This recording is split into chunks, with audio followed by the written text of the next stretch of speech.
ஒரு நன்மையை நாடியோ அல்லது தீமையை தடுக்கவோ எண்ணி தகடு தாயத்துகளை கையிலோ இடுப்பிலோ கழுத்திலோ வீட்டிலோ தொங்கவிட்டுக் கொள்வது ஷிர்காகும். யார் தாயத்தை தொங்கவிட்டுக் கொண்டானோ அவன் இணை வைத்து விட்டான். இது பல ஹதீஸ்கள் இது மாதிரி அறிவிக்கப்பட்டு இருக்கின்றன. ஒரே ஒரு ஹதீஸ் மட்டும் நான் இப்ப எடுத்து எழுதினது. வான் ஜைனப் இம்ராத்தி அப்துல்லா பின் மஸ்ஊத், அப்துல்லா பின் மஸ்ஊத் ரலியல்லாஹு தஆலா அன்ஹு அவர்களை பற்றி இப்ப நிறைய சொன்னாங்க.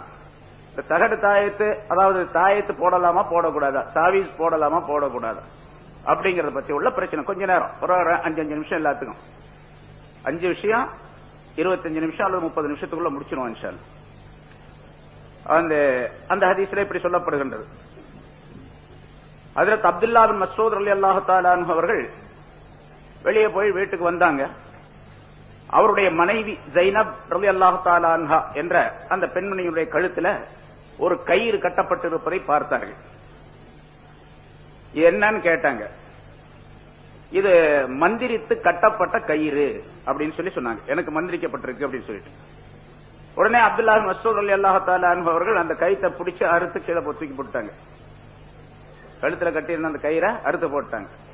இதுதான் அந்த ஹதீஸுடைய சாரம். இவ்வளவுதான்.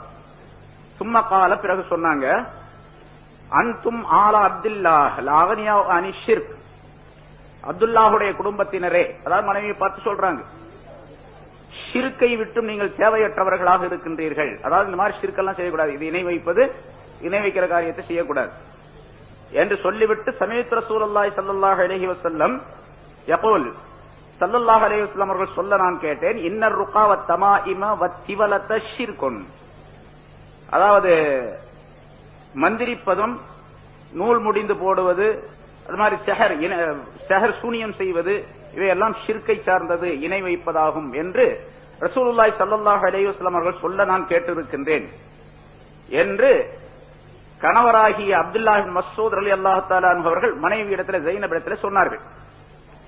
அப்ப நான் கேட்டேன், அந்த மனைவி சொல்றாங்க, நான் கேட்டேன், லிம தகூல் ஹாகதா, ஏன் அப்படி சொல்றீங்க, ஷிர்க்னு சொல்றீங்களா, என்ன காரணம் என்று கேட்டேன்.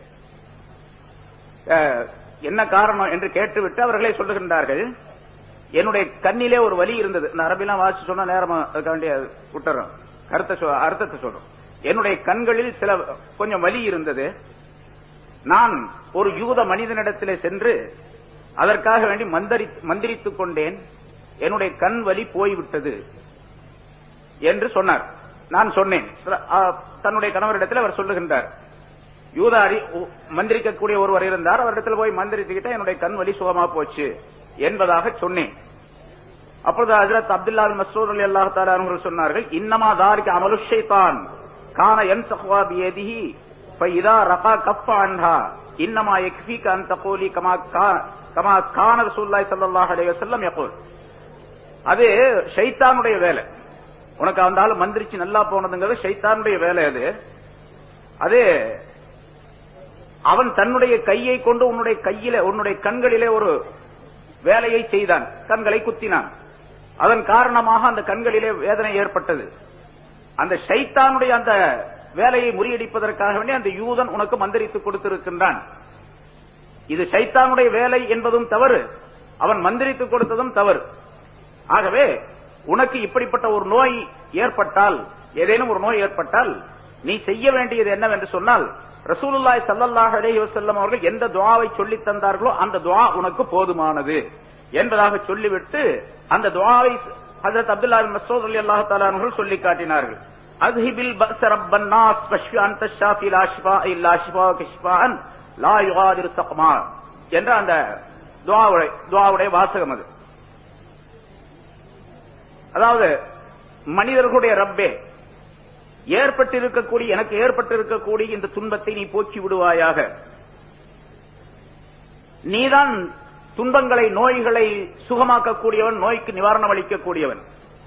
உன்னுடைய ஷிஃபாவை தவிர, உன்னுடைய சுகத்தை தவிர வேறு சுகம் என்பது கிடையாது.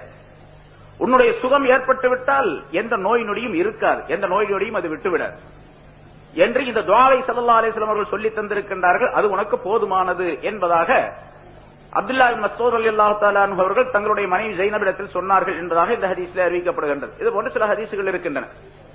இப்ப இந்த ஹதீஸ்ல அவருக்கு அந்த பெண்மணி, அதாவது அப்துல்லா பின் மஸ்ஊத் ரலியல்லாஹு தஆலா அன்ஹு அவருடைய மனைவி ஒரு கயிற்றை தொங்கவிட்டு இருந்தார் என்பதாக இருக்கின்றது. அது மந்திரிக்கப்பட்ட கயிறு. மந்திரிக்கப்பட்ட கயிறு மந்திரிக்கப்பட்டது அப்படின்னு சொல்லும்போது வேறு ஹதீசுகளுடைய அடிப்படையிலே இதற்கு விளக்கம் எழுதக்கூடிய உலமாக்கள் முஹத்திஸீன்கள் குறிப்பிடுகின்றார்கள். அது இஸ்லாத்தினுடைய மார்க்க முறைக்கு மாற்றமாக ஷைத்தானுடைய அமல்களை கொண்டு செய்யப்பட்ட மந்திரிக்கப்பட்ட கயிறு. தாவீஸ் போடுவது கூடாது, தாயத்து போடுவது கூடாது, தகடு எழுதுவது கூடாது என்று சொன்னால் இஸ்லாத்தினுடைய முறைக்கு மாற்றமாக இருந்தால் கூடாது என்பதாக பொருளாகும். அதற்கு இங்கே அந்த கயிறு போடப்பட்டு இருக்கிறது, அது மந்திரிக்கப்பட்ட கயிறாக இருக்கின்றது என்று சொன்னால் எப்படி மந்திரிக்கப்பட்டது, எந்த முறையில் மந்திரிக்கப்பட்டது என்பதை வைத்துத்தான் அங்கே தீர்ப்பு செய்ய வேண்டும். மேலோட்டமாக மந்திரிக்கப்பட்டது என்பதை மட்டும் வைத்துக் கொண்டு பொதுப்படையாக தீர்ப்பு செய்ய முடியாது. மந்திரிக்கப்பட்டது என்பதில் ரெண்டு வகை இருக்குது. இப்ப நம்ம ஸல்லல்லாஹு அலைஹி வஸல்லம் அவர்கள் இந்த துஆவை ஓதினார்கள். அதே போன்று ஒரு மனிதர் தன்னுடைய சகோதரரை கூட்டி வந்தார், அழைத்து வந்தார். ஸல்லல்லாஹு அலைஹி வஸல்லம் அவர்களிடத்திலே சொன்னார், இன்னொரு அறிவிப்பிலே என்னுடைய சகோதரருக்கு இப்படி ஒரு நோய் ஏற்பட்டு இருக்கின்றது, ஷைத்தானுடைய கோளாறு ஏற்பட்டு இருக்கின்றது என்பதாக ஸல்லல்லாஹு அலைஹி வஸல்லம் அவர்களிடத்திலே அவர் சொன்னார். அப்போது ரசூலுல்லாஹி ஸல்லல்லாஹு அலைஹி வஸல்லம் அவரை அழைத்து வரும்படியாக சொன்னார்கள். அழைத்து வரப்பட்டார். ஸல்லல்லாஹு அலைஹி வஸல்லம் அவர்கள் சூரத்துல் ஃபாத்திஹா ஓதினார்கள். பிறகு சில தொடர்ந்து சூறாக்களை ஓதினார்கள். 33 ஆயத்துகளை ஓதி அந்த மனிதரின் மீது ஊதினார்கள். அதற்கு முன்னதாக அவருக்கு அப்படி ஒரு நோய் ஏற்பட்டிருந்ததா என்று எவரும் சந்தேகிக்க முடியாத அளவுக்கு அங்கிருந்து அவர் எழுந்து சென்றார் என்பதாக குறிப்பிடப்படுகின்றது. அதான் மன்சில் என்ற பெயரால அந்த